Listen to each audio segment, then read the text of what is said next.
I told you. Jonathan David needs to start. I said it. We'll discuss.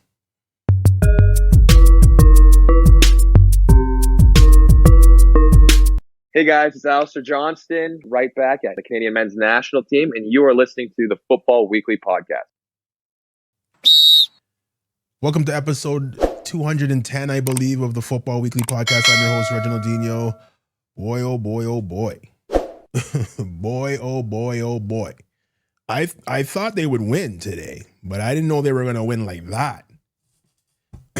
That's a victory that takes you to the next round. Like, there shouldn't be, the only way we don't make it to the next round is if something absolutely crazy happens in the next couple of games, when the last game of the groups. Something crazy has to happen. Like, someone's going to have to lose by 12. I don't even know the situation that needs to happen, but I know a lot of goals need to be scored. This is what you wanted to do as Canada if you're going into this group where everyone's talking about Bosnia. Well, it's only a certain group of people that are talking about how great Bosnia is. Only a certain group. We know who they are. But if you wanted to get it out, because getting back to Bosnia, we should have beat them 4-1, in all honesty. But if you're going back into what we're trying to do as Canada in this group, and it's you want to have it done and dusted by the time you have to play Switzerland, this is what you wanted. Maybe get a draw against Bosnia. It was always get a draw against Bosnia, beat Qatar, and you're on to the knockout. When we look at the group stage, this is what we saw and this is what we wanted. This is the perfect storm for us as Canadian men's soccer team. This is the perfect storm.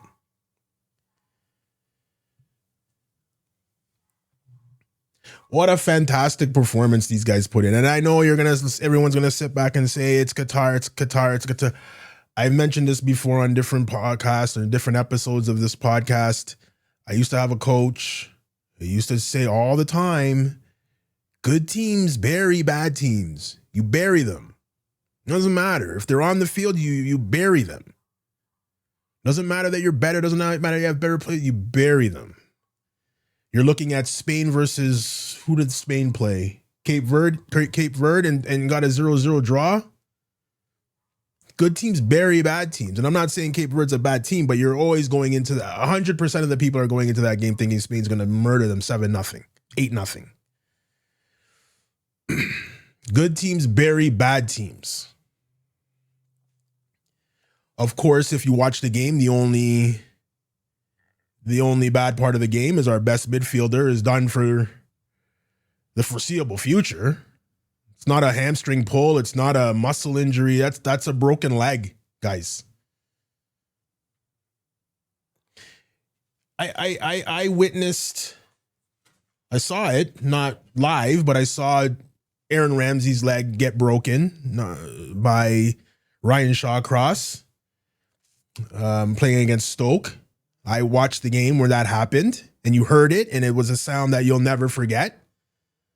I was also watching the game Arsenal versus Portsmouth, where Eduardo got his leg broken by, I forget his name. Shows you how much of a career he had. I forgot his name. And those are sounds you'll never forget. And every time I hear that noise, and sometimes it's just shin pads hitting into each other, and I always, and then the player's okay. But I heard it today, and I was just thinking, okay, it's probably just, and then the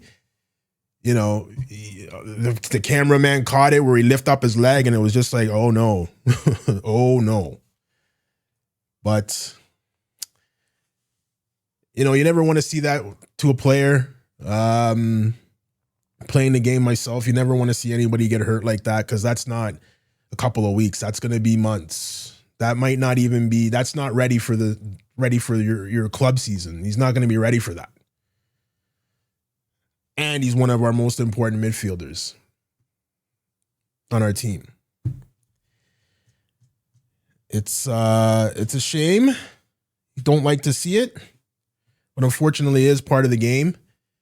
Guys are gonna have to pick up and move on. The guy that came in for him actually scored a free kick and dedicated the goal to Ismaël Koné. Classy move by Nathan Saliba. But as a Canadian fan, a Canadian men's soccer team fan out there, this is worst case scenario out of what's probably the best game in the history of the men's national team. So many things to talk about. We're going to keep it short and sweet. I'm going to do another episode, like a World Cup episode, not just focusing on Canada, because there's certain things we need to talk about how this FIFA World Cup looks rigged again. The FIFA World Cup looks rigged again. I don't know if it's the referees just doing it themselves or if it's a FIFA mandate. I don't know what it is. It looks rigged again. You're seeing certain players committing red card offenses, not getting even a yellow. I don't even think it was called, well, it was called a foul because they did get a free kick. And then you see in a South African game, in a South Africa versus, I forget who they were playing, Mexico. You see a red card upgraded to a 3-game ban for something that's not even, it might have been a yellow. I don't know if it's mandated. I don't know what the problem is. Why can't you just referee a game properly? We saw it in the last World Cup. Your GOAT, the greatest player of all time who plays in MLS. The greatest player in the world plays in the MLS, guys. When would you ever think you were ever going to say that? Against the Dutch last World Cup, clear handball, playing basketball. That yellow card would have meant that he missed the next game. For some reason, it doesn't get called. And the referee, the funniest part of that whole clip is the referee goes over to explain to Virgil van Dijk why it's not a card. And Virgil van Dijk's face is the best. It's the best. Like, am I really here right now? Is this a dream right now? Like, what are you saying to me? It's the best. If you haven't seen that clip, go back and watch it. I used to work with someone at a previous job, and he always used to tell me the weakest need the most help.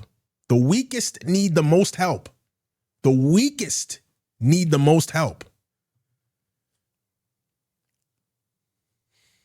Anyways, again, guys, that's not for this show. That's for another show. We'll discuss Brazil's performance. We'll discuss Portugal's performance. We'll discuss what's happening in Spain. We'll discuss France. We'll discuss everything in those shows. I wanted to do one this past weekend, but I got a little busy. But I will do it this weekend since it is a Thursday night. I will have I put aside some time on Saturday to discuss the World Cup with you. But tonight we're talking about Canada's emphatic 6-0 win against Qatar. Qatar, 2 red cards in this game. One, if I was Qatar, that first red card, if I was Qatar, I'd want the PK, obviously, so I don't go down a man. And you never know what could happen with a PK. But VAR actually intervened properly and saw that the foul was outside the box. If it's outside the box, it's denial of his goal-scoring opportunity, and it's a red card as the last man, or denial of his goal-scoring opportunity. The second red card was on the tackle that took out Ismaël Koné, which deserved red, and that's why they were down to 9. And I don't even think Crépeau, if we didn't pass the ball back to Crépeau tonight, he wouldn't have had a touch on the ball today. I don't even think they got a shot on net today, or an opportunity to take a shot on net. Even when they had 11 on the field, they were being suffocated by the Canadian press. And of course, like I said last show, if you listen, Jonathan David has to start.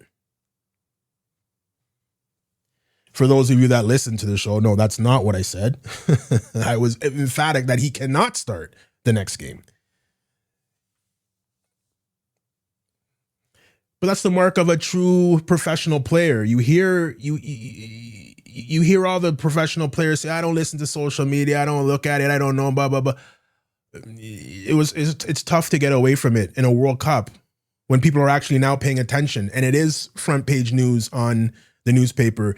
It is front page news on podcasts. It is front page news on sports shows. And he was getting slagged. And I'm not going to be ashamed to say it. We slagged him off too. What a performance. What a performance today. Not just I guess it's just the goals. But the finishing was clinical, guys. You could see some of those, I could see some of those volleys going into row Z. Everything was on net. Everything was hard and on net. The second goal that came over his shoulder with the volley, that's, if a certain somebody did that, everybody would be on their, people would just be waking up now from fainting. If a certain someone did that, they'd be just waking up now from fainting. Oh my God, what did I miss? That's an incredible goal. An incredible goal. Kyle Larin starts it off again. He has to start. Sorry, Tani Olawasei. I'm sorry. You can't start again. That I stand by. That one I stand by. Would have loved to have seen Promise David. Again, you don't need to see him in this game because of the injury that he had. Again, you don't see Alphonso Davies. You give him another break. Another game he doesn't have to come into. But all in all, what a performance. Tajon Buchanan looked amazing today. Larin looked amazing. Ali Ahmed looked good. Estacio running the show. Koné looked great. Alistair Johnston looked great. Larea looked great. The Fuseros looked great. Lots of good performances today. And again, I know the haters are going to say Qatar. And like I said, good teams bury bad teams. Let's get into the ratings. Talked about this. It's always about the same thing with goalies on this show. Well, not on this show, but my other show, the Clock Enders podcast, when I'm talking about David Rea. What did he have to do today, Crépeau? Nothing. I got home maybe, I don't know, I remember 6:09 when I got home, turned it on, and unless he made saves in the first 9 minutes that I missed, I don't think this guy had a shot on net to do anything. And like I said it previously, if we didn't pass the ball back to him, I don't think he would have done anything tonight. 8. Friend of the show, Alistair Johnston. Fantastic today. Getting down the wing, defending well, breaking up stuff before it turns into a problem. Trying to set up goals. I mean, again, guys, it's a typical performance from Alistair. 8 today as well. He came off at half. The Fuseros, he came off at half or maybe a little bit later in the second half for Babito. Again, didn't put a foot wrong. There wasn't much pressure from Qatar on us to actually affect our defensive line. But I mean, no mistakes were made. Got to keep your concentration. 7. Cornelius back there. Do we get nervous when he's back there? Sometimes. But again, in a game like today, guys, it's going to be quick, very, very quick. In a game like today, there's no real pressure on him. There was a couple of times, well, actually one time that I can remember, the ball was coming into a player at half, on the halfway line, and he's right through him. Don't need to be that tight there. You don't need to be that tight there. And I think they were even down a man at that point. So if you're going to nitpick, or if I'm going to nitpick, that's kind of a play that I don't want to, you can't see that, or you can't have that, especially going forward. Now that you're pretty much cemented into the knockout round of 32, the next opponent, you can't be taking fouls like that, especially if it's a certain team. That might be a red card. So got to be careful. I give him a 7. Richie Larea. I love Richie Larea, but there's certain times in the game where just don't get involved. There's no need for you to get involved with pushing and shoving and pointing and people. Just walk away. At the time that Koné's injury happened, I think he was really running around looking for, and that's the time the referees are who instigated this whole melee. It was you, card. Whether it's red, whether it's yellow, whatever it is, it's a dumb card to pick up. It's like getting a card for talking to the ref. Dumb cards. Me watching him at Toronto FC, me watching all the Canadian men's national teams that I watch, there's going to be a game where he either talks himself into a card that's going to be a detriment going forward, or he's going to get thrown out of a game because he started a fight or started something. There's no need to get involved in anything. No need. And even at the end of the game, there's no need to get involved in anything. Let's go celebrate with everybody. Let them talk. Who cares? Let them talk. 7. Ali Ahmed, crying out for him to start over Liam Miller, starts today. Was he involved a lot? Not really. From what I saw, not really. Did have some good touches and interplay around the box with guys like Alistair Johnston, Jonathan David, Stacchio, and the like. But all in all, solid performance. Didn't do anything wrong. Again, we're playing Qatar. It was done after, the second goal. It was really done after that. So it wasn't really much pressure. And then they went down another man and really wasn't much pressure. So it gets a 7 as well. Last game's man of the match. It's so, again, guys, it's sad, man. It's so sad to see. He came off the field, I guess, in good spirits. It looks, well, I don't know. I've seen a picture. Some guy sent a picture of it in a group chat we were in, like no warning. Looks like it might be a clean break. Maybe there was really minimal pain with that.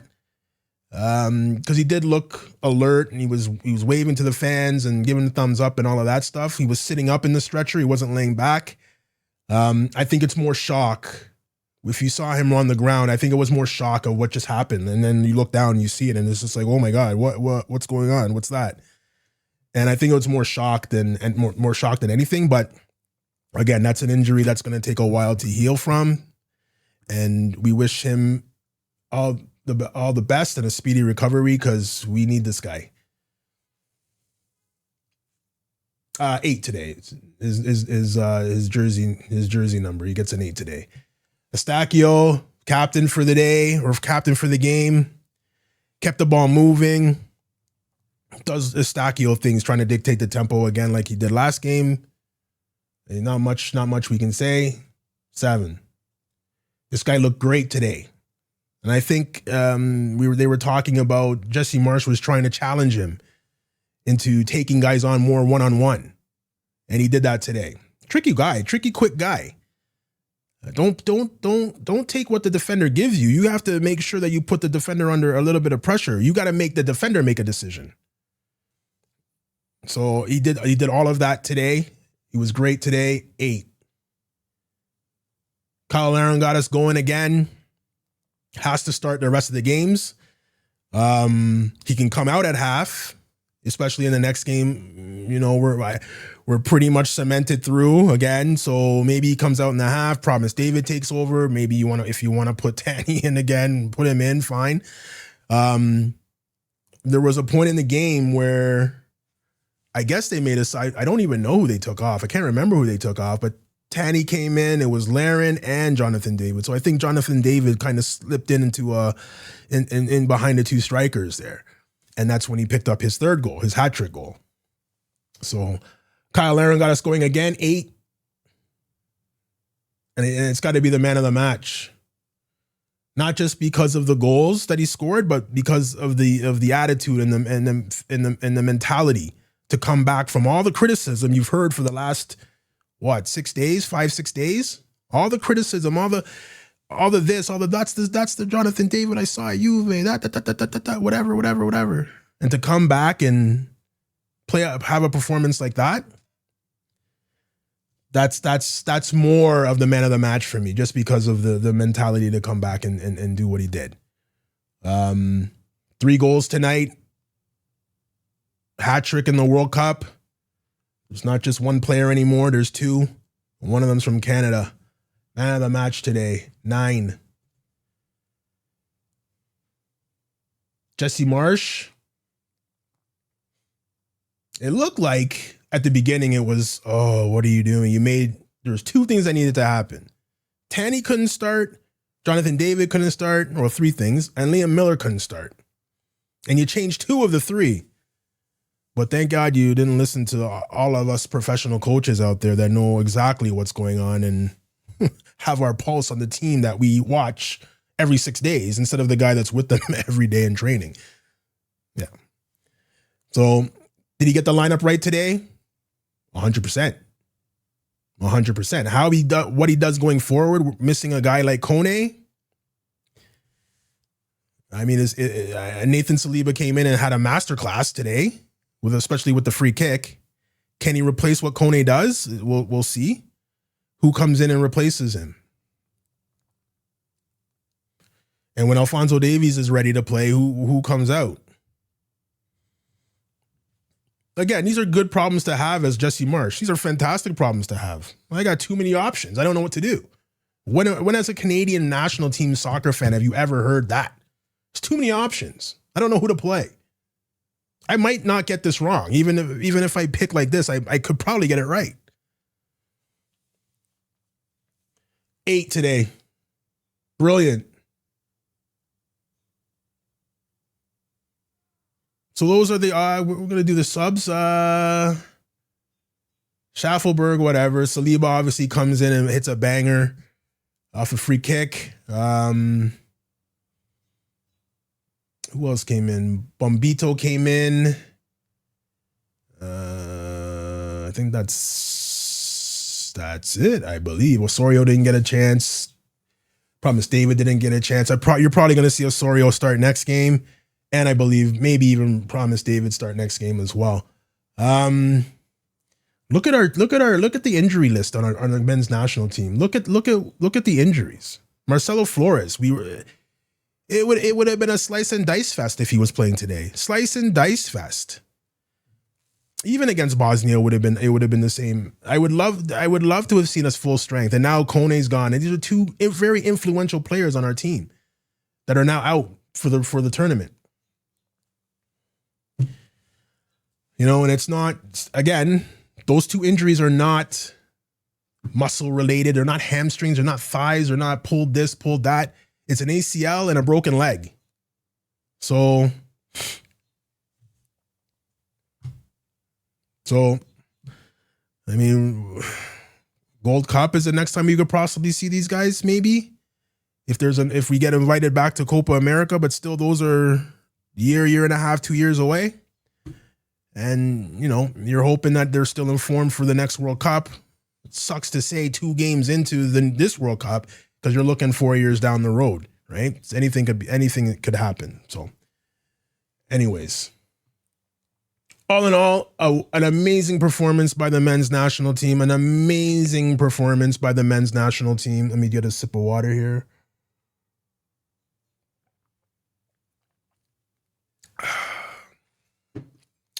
Ghana won their game yesterday. Canada won their game today. The Knicks parade was today.